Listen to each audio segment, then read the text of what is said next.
Students, welcome to a study. Theory base of അക്കൗണ്ടിങ്ങിൻ്റെ part 2 ആണ് ഇന്നത്തെ വീഡിയോ. ഇതിൽ നമ്മൾ ഡിസ്കസ് ചെയ്യാൻ പോകുന്നത് കൺവെൻഷൻ പ്രിൻസിപ്പിൾസിൻ്റെ അടിയിൽ വരുന്ന കോൺസെപ്റ്റുകളാണ്. So before moving to the topic, നിങ്ങൾക്ക് ഇഷ്ടപ്പെടുകയാണെങ്കിൽ സബ്സ്ക്രൈബ് ചെയ്യുക, ഫ്രണ്ട്സുകൾക്കൊക്കെ ഷെയർ ചെയ്ത് കൊടുക്കുക. ജനറലി ആക്സെപ്റ്റഡ് അക്കൗണ്ടിങ് പ്രിൻസിപ്പിൾസിൻ്റെ അണ്ടിൽ വരുന്ന കൺവെൻഷൻ ഓർ പ്രിൻസിപ്പിൾസ് ആണ് ഡിസ്കസ് ചെയ്യുന്നത്. അതിൽ first one dual aspect, realisation, cost concept, matching concept, full disclosure concept, conservatism, materiality, consistency. ഇതൊക്കെയാണ് നമ്മൾ ഇന്നത്തെ ടോപ്പിക്കിൽ ഡിസ്കസ് ചെയ്യുന്നത് കേട്ടോ. കൺവെൻഷൻസ് ഓർ പ്രിൻസിപ്പിൾസിൽ വരുന്ന ഫസ്റ്റ് കോൺസെപ്റ്റാണ് കോസ്റ്റ് കോൺസെപ്റ്റ്, അല്ലെങ്കിൽ ഹിസ്റ്റോറിക്കൽ കോസ്റ്റ് കോൺസെപ്റ്റ് എന്നും പറയാറുണ്ട് കേട്ടോ. ഇതിലെന്താ പറയുന്നതെന്ന് വെച്ചാൽ, നമ്മളൊരു അസറ്റ് റെക്കോർഡ് ചെയ്യുമ്പോൾ, നമ്മൾ ബുക്സ് ഓഫ് അക്കൗണ്ടിൽ ഒരു അസറ്റ് റെക്കോർഡ് ചെയ്യുമ്പോൾ അത് പർച്ചേസ് ചെയ്ത പൈസയിലായിരിക്കണം റെക്കോർഡ് ചെയ്യേണ്ടത്. എത്ര രൂപക്കാണോ നമ്മൾ ആ അസറ്റ് മേടിച്ചത് ആ വിലയായിരിക്കണം നമ്മൾ ബുക്സ് ഓഫ് അക്കൗണ്ട്സിൽ എഴുതി ചേർക്കേണ്ടത്. അതായത് ഒരു അസറ്റ് നമ്മൾ കുറേ കാലം യൂസ് ചെയ്യുമ്പോൾ അതിൻ്റെ മൂല്യം കുറയുമല്ലോ. അപ്പോൾ മൂല്യം കുറയുന്ന റേറ്റ് ഒന്നല്ല നമ്മൾ എഴുതി വെക്കേണ്ടത്. അതായത് നിങ്ങളൊരു കാർ മേടിക്കണം എന്ന് വിചാരിച്ചോ, അപ്പോൾ നെക്സ്റ്റ് ഇയർ ആകുമ്പോൾ ചിലപ്പോൾ അതിൻ്റെ വില കുറഞ്ഞിട്ടുണ്ടാവാം, അല്ലെങ്കിൽ കൂടിയിട്ടുണ്ടാവാം. ഏത് സിറ്റുവേഷനാണെങ്കിലും നമുക്ക് എന്തെങ്കിലും ഡിഫറൻസ് വന്നിട്ടുണ്ടാവും നമ്മൾ മേടിച്ച വിലയിൽ നിന്ന്. പക്ഷെ നമ്മൾ അതൊന്നും കൺസിഡർ ചെയ്യേണ്ട ആവശ്യമില്ല. നമ്മൾ എത്ര രൂപക്കാണോ അത് പർച്ചേസ് ചെയ്തത് ആ വില മാത്രം ഇവിടെ എഴുതിയാൽ മതി. അതാണ് ഈ കോൺസെപ്റ്റിൽ പറയുന്നത്. The cost concept requires that all assets are recorded in the books of account at their purchase price, which includes cost of acquisition, transportation, installation and making the asset ready to use. അപ്പോൾ ഒരു asset മേടിക്കുമ്പോഴുള്ള purchase പ്രൈസിലായിരിക്കണം നമ്മൾ accounts ബുക്കിൽ record ചെയ്യേണ്ടത്. ആ purchase പ്രൈസിൽ include ചെയ്യുന്നത് എന്താണെന്ന് വെച്ചാൽ കോസ്റ്റ് ഓഫ് അക്വിസിഷൻ, അതായത് എത്ര രൂപയാണോ നമ്മളത് മേടിക്കാൻ വേണ്ടി ചിലവഴിച്ചത് ആ വിലയ്ക്കാണ് കോസ്റ്റ് ഓഫ് അക്വിസിഷൻ എന്ന് പറയുന്നത്. ട്രാൻസ്പോർട്ടേഷൻ എന്ന് വെച്ചാൽ ആ അസറ്റ് നമ്മൾ മേടിച്ച സ്ഥലത്ത് നിന്ന് നമ്മളുടെ ഫാക്ടറിക്കോ അല്ലെങ്കിൽ ബിസിനസ് ഓർഗനൈസേഷനിലോട്ടോ എത്തിക്കാനൊരു ട്രാൻസ്പോർട്ട് യൂസ് ചെയ്തിട്ടുണ്ടാവുമല്ലോ. അപ്പോൾ അതിന് എന്തെങ്കിലും രൂപ നമ്മൾ ചിലവഴിച്ചിട്ടുണ്ടെങ്കിൽ. മൂന്നാമത്തത് ഇൻസ്റ്റാളേഷൻ. ആ മെഷീനറി കൊടുന്നാൽ മാത്രം പോരല്ലോ, അത് ഇൻസ്റ്റാൾ ചെയ്യാനും നമ്മൾക്ക് കുറച്ച് ചിലവ് വരും. അതും നമ്മൾ റെക്കോർഡ് ചെയ്യണം. അതായത് അസറ്റ് മേടിച്ച് അത് വർക്ക് ചെയ്യുന്ന ടൈം വരെ എന്തൊക്കെ എക്സ്പെൻസസ് ഉണ്ടായിട്ടുണ്ടോ അതൊക്കെ നമുക്ക് പർച്ചേസ് പ്രൈസിൽ ഇൻക്ലൂഡ് ചെയ്യാം എന്നാണ് പറയുന്നത്. ഓക്കെ, നെക്സ്റ്റ് കോൺസെപ്റ്റാണ് dual aspect concept. Dual aspect കോൺസെപ്റ്റിൽ പറയുന്നതെന്ന് വെച്ചാൽ, ഒരു ട്രാൻസാക്ഷന് രണ്ട് എഫക്റ്റ് ഉണ്ട് എന്നാണ്. അതായത് എന്തൊരു ബിസിനസ് ട്രാൻസാക്ഷൻ നടക്കട്ടെ ഒരു ഓർഗനൈസേഷൻ, അതിന് രണ്ട് എഫക്റ്റ് ഉണ്ട്. ഒരു വാങ്ങൽ എഫക്റ്റും ഒരു കൊടുക്കൽ എഫക്റ്റും. അത് ഒരു ഗിവിങ് എഫക്റ്റും ഒരു ടേക്കിംഗ് എഫക്റ്റും ഒരു ഇതിനുണ്ട് എന്നാണ് പറയുന്നത്. ഒരു എക്സാമ്പിൾ പറഞ്ഞാൽ, നിങ്ങൾ കടയിൽ പോയിട്ട് ഒരു സാധനം മേടിക്കണം. അപ്പോൾ ആ സാധനം മേടിക്കുന്നത് എന്താ, ഒരു ടേക്കിംഗ് എഫക്റ്റ്. നിങ്ങൾക്ക് ഒരു സംഭവം കിട്ടുകയാണ്, അതിന് നിങ്ങളൊരു പൈസ കൊടുക്കുന്നു. ആ എഫക്റ്റ് എന്താ, ഗിവിങ് എഫക്റ്റ്. അങ്ങനെ ഒരു ട്രാൻസാക്ഷൻ എപ്പോഴും രണ്ട് എഫക്റ്റ് ഉണ്ട്. നിങ്ങൾ സാധനം മേടിക്കുന്നു, പൈസ കൊടുക്കുന്നു. ഇതാണ് അതിൻ്റെ രണ്ട് എഫക്റ്റ് എന്ന് പറയുന്നത്. Okay, dual aspect is the foundation or basic principles of accounting. അക്കൗണ്ടിങ്ങിൻ്റെ ഏറ്റവും ബേസിക് ആയിട്ടുള്ള പ്രിൻസിപ്പിളാണ് dual aspect principle. It provides that very basis for recording business transaction into the books of account. ഒരു books of അക്കൗണ്ടിലോട്ട് നമ്മൾ business transaction record ചെയ്യുമ്പോൾ ഏറ്റവും basic ആയിട്ടുള്ളൊരു principle dual aspect principle. This concept states that every transaction has a dual or twofold effect and should therefore be recorded at two places. അതായത് ഒരു ട്രാൻസാക്ഷന് രണ്ട് എഫക്റ്റുകളുണ്ടാവും. ആ രണ്ട് എഫക്റ്റുകളും നമ്മൾ റെക്കോർഡ് ചെയ്യണം. അപ്പോൾ രണ്ട് പ്ലേസുകളിൽ ട്രാൻസാക്ഷൻ റെക്കോർഡ് ചെയ്യേണ്ടതായിട്ട് വരും. അതായത് ഇപ്പം ഞാൻ നേരത്തെ പറഞ്ഞ എക്സാമ്പിൾ വെച്ചിട്ട് തന്നെ നിങ്ങൾക്ക് പറഞ്ഞുതരാം. അതായത് നിങ്ങളൊരു ഓർഗനൈസേഷനാണ്, നിങ്ങളൊരു സാധനം വിൽക്കുകയാണ്.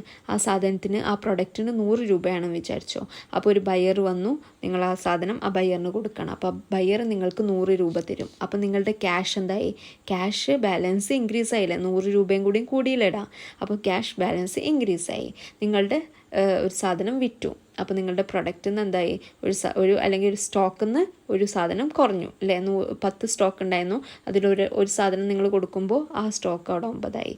അപ്പോൾ രണ്ട് എഫക്റ്റ് ഉണ്ടായില്ലേ, ക്യാഷ് വന്നു, സ്റ്റോക്ക് പോയി. അപ്പോൾ 2 എഫക്റ്റ് ഉണ്ടായി. ഇതാണ് ഇവിടെ പറയുന്നത്. ക്ലിയർ ആണെന്ന് വിചാരിക്കുന്നു. ഈ കോൺസെപ്റ്റിൽ നമുക്കൊരു ഇക്വേഷൻ പഠിക്കാണ്ട് asset is equal to liabilities plus capital.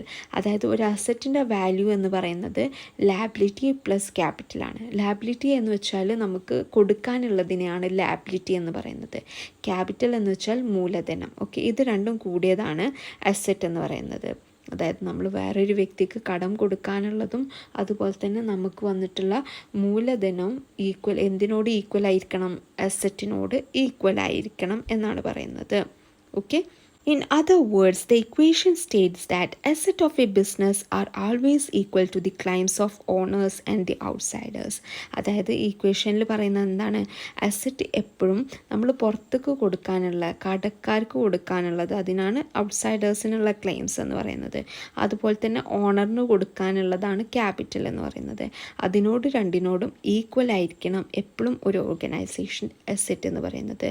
The claims also called equity of owners in terms of capital, owners equity, and the outsiders as liability, creditors equity.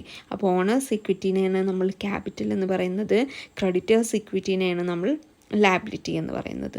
ഇത് ജസ്റ്റ് മനസ്സിലാക്കി വെച്ചാൽ മതി. Okay. Next concept is revenue recognition or realisation concept.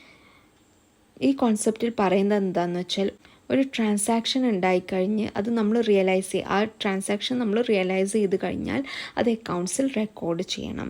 The concept of revenue recognition requires that the revenue for a business transaction should be included in the accounting records only when it is realised. അതായത് അത് അവിടെ നടന്നു കഴിഞ്ഞതിന് ശേഷം മാത്രമേ ഈ accounts of ബുക്കിൽ അത് എഴുതി ചേർക്കാൻ പാടുള്ളൂ. ഒരു ട്രാൻസാക്ഷൻ അവിടെ ഉണ്ടായിക്കഴിഞ്ഞ് അതിൻ്റെ റവന്യൂ അവിടെ ജനറേറ്റ് ചെയ്തു എന്നുള്ള ആ ഒരു രീതിയിലെത്തുമ്പോൾ മാത്രമേ നമ്മളത് അക്കൗണ്ട്സിൽ റെക്കോർഡ് ചെയ്യാൻ പാടുള്ളൂ. ഇതിന് നമുക്ക് പറയാൻ പറ്റുന്നതെന്ന് വെച്ചാൽ ക്യാഷിൽ ഒരു സാധനം മേടിക്കാൻ വന്നു, അത് നമുക്ക് റെക്കോർഡ് ചെയ്യാം. അതുപോലെ തന്നെ ഇവിടെ നിങ്ങൾ മനസ്സിലാക്കേണ്ട ഒരു കാര്യം, ക്രെഡിറ്റിലാണ് ആ ട്രാൻസാക്ഷൻ നടന്നതെങ്കിലും അതും നമ്മൾക്ക് റെക്കോർഡ് ചെയ്യണം കേട്ടോ. കാരണം ആ ക്യാഷ് നമ്മൾക്ക് കുറച്ച് കഴിഞ്ഞാൽ കിട്ടും. അതായത് ഇവിടെ ഇത്രയും സിമ്പിളായിട്ട് മനസ്സിലാക്കിയാൽ മതി. ഒരു ട്രാൻസാക്ഷൻ നടന്ന് കഴിഞ്ഞതിന് ശേഷം മാത്രമേ അത് റെക്കോർഡ് ചെയ്യാൻ പാടുള്ളൂ. അതാണ് റിയലൈസ്ഡ് എന്ന് പറയുന്നത്. ഓക്കെ, അല്ലെങ്കിൽ റിയലൈസേഷൻ കോൺസെപ്റ്റ് എന്ന് പറയുന്നത്, അത് റിയലൈസ് ചെയ്ത് കഴിഞ്ഞാൽ ആ ട്രാൻസാക്ഷൻ അവിടെ ഉണ്ടായിട്ടുണ്ട് എന്നുള്ളതിന് ശേഷം മാത്രമേ നമ്മളത് റെക്കോർഡ് ചെയ്യാൻ പറ്റുള്ളൂ. അല്ലെങ്കിൽ അത് അയാൾ വന്ന് മേടിക്കും എന്നുള്ള രീതിയിലൊന്നും നമ്മൾ റെക്കോർഡ് ചെയ്യാൻ പാടില്ല. ഓക്കെ, അത് ഉണ്ടായിക്കഴിഞ്ഞു, അത് അയാൾ മേടിച്ചു കഴിഞ്ഞു, അത് ക്യാഷിനാവട്ടെ ക്രെഡിറ്റിനാവട്ടെ, പക്ഷെ അത് മേടിച്ചു കഴിഞ്ഞതിന് ശേഷം മാത്രമേ നമ്മളവിടെ റെക്കോർഡ് ചെയ്യാൻ പാടുള്ളൂ. ഇതാണ് ഈ കോൺസെപ്റ്റിൽ പറയുന്നത്. ക്ലിയർ ആണെന്ന് വിചാരിക്കുന്നു. Next concept is matching concept. Matching കോൺസെപ്റ്റിൽ പറയുന്നത് എന്താ വെച്ചാൽ നമ്മളുടെ റവന്യൂ എക്സ്പെൻസിനോട് ഈക്വൽ ആയിരിക്കണം. അതായത് ഒരു ഓർഗനൈസേഷൻ്റെ റവന്യൂ എക്സ്പെൻസിനോട് ഈക്വൽ ആയിരിക്കണം എന്നാണ് ഈ കോൺസെപ്റ്റിൽ പറയുന്നത്. The process of ascertaining the amount of profit earned or the loss incurred during a particular period involves deduction or related expenses from the revenue earned during that period. The matching concept emphasizes exactly on this concept.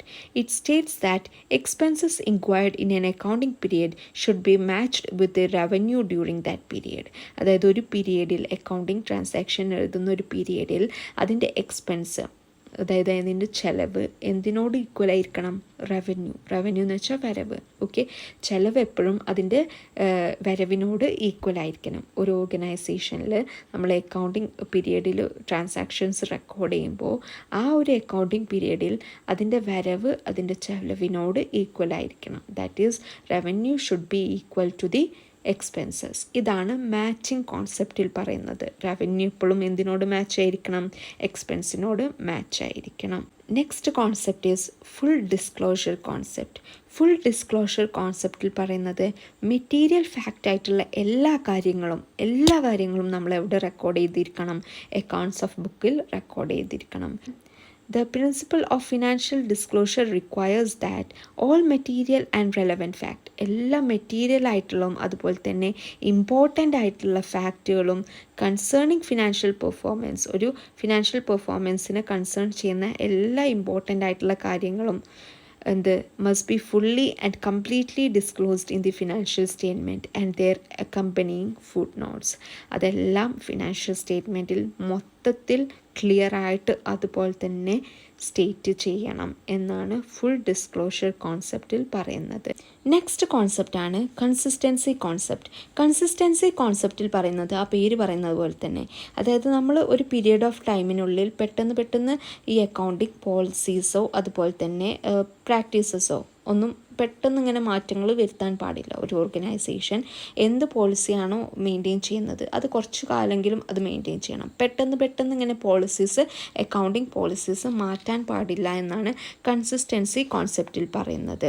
കാരണം നമ്മൾ ഈ financial statement എന്തിനൊക്കെ use ചെയ്യുന്നത്, നമ്മൾക്കൊരു decisions എടുക്കാൻ, അതുപോലെ തന്നെ കഴിഞ്ഞ വർഷത്തിൽ ഈ വർഷം ഒന്ന് കമ്പയർ ചെയ്ത് നോക്കാൻ, പ്രോഫിറ്റ് ആണോ, കഴിഞ്ഞ വർഷമായിരുന്നോ നല്ല പെർഫോമൻസ്, ഈ വർഷമായിരുന്നോ ഓർഗനൈസേഷൻ നല്ല പെർഫോമൻസ്, ഇങ്ങനത്തെ കാര്യങ്ങളൊക്കെ അറിയാൻ വേണ്ടിയിട്ടാണ് നമ്മൾ ഫിനാൻഷ്യൽ സ്റ്റേറ്റ്മെൻറ്റ് യൂസ് ചെയ്യുന്നത്. അപ്പോൾ അതിൻ്റെ പോളിസിയിൽ നമ്മൾ പെട്ടെന്ന് മാറ്റം വരുത്തുകയാണെന്ന് വിചാരിച്ചോ, അതെന്തായാലും എഫക്റ്റ് ചെയ്യും അല്ലേ, നമ്മൾക്ക് തീരുമാനങ്ങൾ എടുക്കാനുള്ള കാര്യങ്ങളൊക്കെ എഫക്റ്റ് ചെയ്യും. കാരണം പുതിയ പോളിസി കൊണ്ടുവന്നാൽ നമുക്ക് പല രീതിയിലുള്ള മാറ്റങ്ങളും വരും. അപ്പോൾ അതാണ് കൺസിസ്റ്റൻസി കോൺസെപ്റ്റിൽ പറയുന്നത്.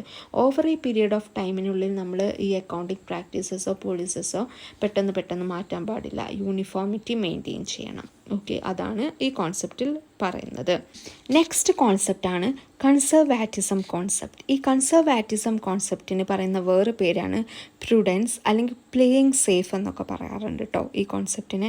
അതായത് ഈ കോൺസെപ്റ്റിൽ പറയുന്നത് നമ്മൾ എപ്പോഴും പ്രോഫിറ്റ് പ്രതീക്ഷിക്കരുത്. അതായത് ഒരു ഓർഗനൈസേഷൻ എപ്പോഴും പ്രോഫിറ്റ് ആയിരിക്കും എന്നുള്ളൊരു മൈൻഡ് സെറ്റിൽ നിൽക്കരുത്. ഒരു നെഗറ്റീവായിട്ടുള്ളൊരു എഫക്റ്റ് വരും. അതായത് നമ്മളെപ്പോഴും പ്രതീക്ഷിക്കേണ്ടതെന്ന് വെച്ചാൽ നമുക്കൊരു നെഗറ്റീവ് ടൈം വരും. അതായത് ഒരു പ്രോഫിറ്റ് അല്ലാത്ത ഒരു ലോസ് ആയിട്ടുള്ള ടൈം വരും. ആ ടൈമിനെ നമ്മൾ എന്താ പറയുക, ഇപ്പോൾ സ്ട്രോങ് ആയിട്ട് നിൽക്കാൻ വേണ്ടിയിട്ട് ഇപ്പോഴത്തന്നെ എന്തെങ്കിലും ഒരു പ്രൊവിഷനായിട്ട് വെക്കണം, എന്തെങ്കിലും ഒരു മണി പ്രൊവിഷനായിട്ട് വെക്കണം. അതായത് ഫ്യൂച്ചറിൽ ലോസ് ഉണ്ടാവും എന്ന് ഇപ്പോൾ തന്നെ നമ്മൾ എക്സ്പെക്റ്റ് ചെയ്ത് നിൽക്കണം എന്നാണ് ഈ കോൺസെപ്റ്റിൽ പറയുന്നത്. പ്ലേയിങ് സേഫ് എന്ന് പറയുന്നത് അതുകൊണ്ടാണ്. അതായത് ഫ്യൂച്ചറിൽ ഒരു ലോസ് വന്നേക്കാം. അപ്പോൾ അതിന് വേണ്ടിയിട്ട് നമ്മൾ എന്തെങ്കിലും ഒരു എമർജൻസി സിറ്റുവേഷൻ ഹാൻഡിൽ ചെയ്യാൻ വേണ്ടിയിട്ട് നമ്മൾ ക്യാഷ് വെക്കുന്ന പോലെ തന്നെ എന്തെങ്കിലും ഒരു ക്യാഷ് സേഫ് സോൺ ആക്കി വെക്കണം, ഒരു പ്രൊവിഷൻ ആക്കി വെക്കണം എന്നാണ് ഈ കോൺസെപ്റ്റിൽ പറയുന്നത്. നമ്മൾ ഈ ഇൻഷുറൻസൊക്കെ എടുക്കുന്ന പോലെ തന്നെ. നെക്സ്റ്റ് കോൺസെപ്റ്റാണ് മെറ്റീരിയാലിറ്റി കോൺസെപ്റ്റ്. മെറ്റീരിയാലിറ്റി കോൺസെപ്റ്റിൽ പറയുന്നത് എന്താണെന്ന് വെച്ചാൽ മെറ്റീരിയൽ ഫാക്റ്റ് ആയിട്ടുള്ള കാര്യങ്ങൾ മാത്രമേ നമ്മൾ അക്കൗണ്ട്സ് ഓഫ് ബുക്കിൽ റെക്കോർഡ് ചെയ്യാൻ പാടുള്ളൂ. നമ്മൾ ഓൾറെഡി പറഞ്ഞു കഴിഞ്ഞു. അതുതന്നെയാണ് മെറ്റീരിയാലിറ്റി കോൺസെപ്റ്റിൽ പറയുന്നത്. നെക്സ്റ്റ് കോൺസെപ്റ്റാണ് ഒബ്ജക്റ്റിവിറ്റി കോൺസെപ്റ്റ്. ഒബ്ജക്റ്റിവിറ്റി കോൺസെപ്റ്റിൽ പറയുന്നത് എന്താണെന്ന്, ഒബ്ജക്റ്റീവ് മാനറിൽ മാത്രമാണ് അക്കൗണ്ടിങ് ട്രാൻസാക്ഷൻസ് റെക്കോർഡ് ചെയ്യേണ്ടത്. അതായത് അതിലൊരു ബയാസും കാര്യങ്ങളൊന്നും വരാൻ പാടില്ല. നമ്മൾക്ക് ഫാക്റ്റായിട്ടുള്ള കാര്യങ്ങൾ, എവിഡൻസ് ഉള്ള കാര്യങ്ങൾ മാത്രമേ ബുക്സ് ഓഫ് അക്കൗണ്ടിൽ റെക്കോർഡ് ചെയ്യാൻ പാടുള്ളൂ. അതായത് നമ്മൾ സെയിൽസ് ചെയ്യുമ്പോൾ നമ്മളൊരു ബില്ല് കൊടുക്കുമല്ലോ, നമ്മൾ സാധനങ്ങൾ വിൽക്കുമ്പോൾ ഒരു ബില്ല് കൊടുക്കുമല്ലോ, അതൊരു എവിഡൻസ് ആണ്. അതുപോലെ പ്രൂവ് ചെയ്യാൻ പറ്റുന്ന കാര്യങ്ങൾ, ആ എവിഡൻസ് ഉള്ള ഒരു റെക്കോർഡിംഗ് എവിഡൻസ് ഉള്ള കാര്യങ്ങൾ മാത്രമേ ബുക്സ് ഓഫ് അക്കൗണ്ടിൽ റെക്കോർഡ് ചെയ്യാൻ പാടുള്ളൂ എന്നാണ് ഒബ്ജക്റ്റിവിറ്റി കോൺസെപ്റ്റിൽ പറയുന്നത്. The concept of objectivity requires that accounting transaction should be recorded in an objective manner free from the bias of accountants and others. അതായത് ഒബ്ജക്റ്റീവായിട്ടുള്ള മാനറിൽ മാത്രമേ ട്രാൻസാക്ഷൻ റെക്കോർഡ് ചെയ്യാൻ പാടുള്ളൂ. അതിൽ ബയാസും കാര്യങ്ങളൊന്നും വരാൻ പാടില്ല. This can be possible when each of the transaction is supported by verifiable documents or vouchers. ഇതെങ്ങനെ ചെയ്യാൻ പറ്റുക, ഈ ഒബ്ജക്റ്റീവ് മാനറിൽ അതിനൊരു എവിഡൻസ് ഉണ്ടെങ്കിൽ മാത്രം. അപ്പോൾ എപ്പോഴും എവിഡൻസ് ഉള്ള കാര്യങ്ങൾ മാത്രം റെക്കോർഡ് ചെയ്യുക എന്നുള്ളതാണ് ഒബ്ജക്റ്റിവിറ്റി കോൺസെപ്റ്റിൽ പറയുന്നത്. അപ്പോൾ ഇതൊക്കെയാണ് ജനറലി ആക്സെപ്റ്റഡ് അക്കൗണ്ടിങ് പ്രിൻസിപ്പിളിൻ്റെ അണ്ടറിൽ വരുന്ന അസംഷൻസും അതുപോലെ തന്നെ കൺവെൻഷൻസും. ഓക്കെ, അപ്പോൾ ഈ ഒരു വീഡിയോയിൽ ഇത്രയേ ഉള്ളൂ. നെക്സ്റ്റ് വീഡിയോയിൽ നമ്മൾക്ക് അക്കൗണ്ടിങ് സ്റ്റാൻഡേർഡ് എന്താണ് കാര്യങ്ങളൊക്കെ നെക്സ്റ്റ് വീഡിയോയിൽ നമുക്ക് പറയാം. ഓക്കെ, അപ്പോൾ നിങ്ങൾക്ക് ക്ലാസ് ഇഷ്ടപ്പെടുകയാണെങ്കിൽ ഫ്രണ്ട്സുകൾക്കൊക്കെ ഷെയർ ചെയ്ത് കൊടുക്കുക. അതുപോലെ തന്നെ സബ്സ്ക്രൈബ് ചെയ്യുക. എന്തെങ്കിലും ഡൗട്ട് കാര്യങ്ങൾ അല്ലെങ്കിൽ സജഷൻസ് ഉണ്ടെങ്കിൽ കോമെൻറ്റ് ചെയ്യുക. Thank you so much.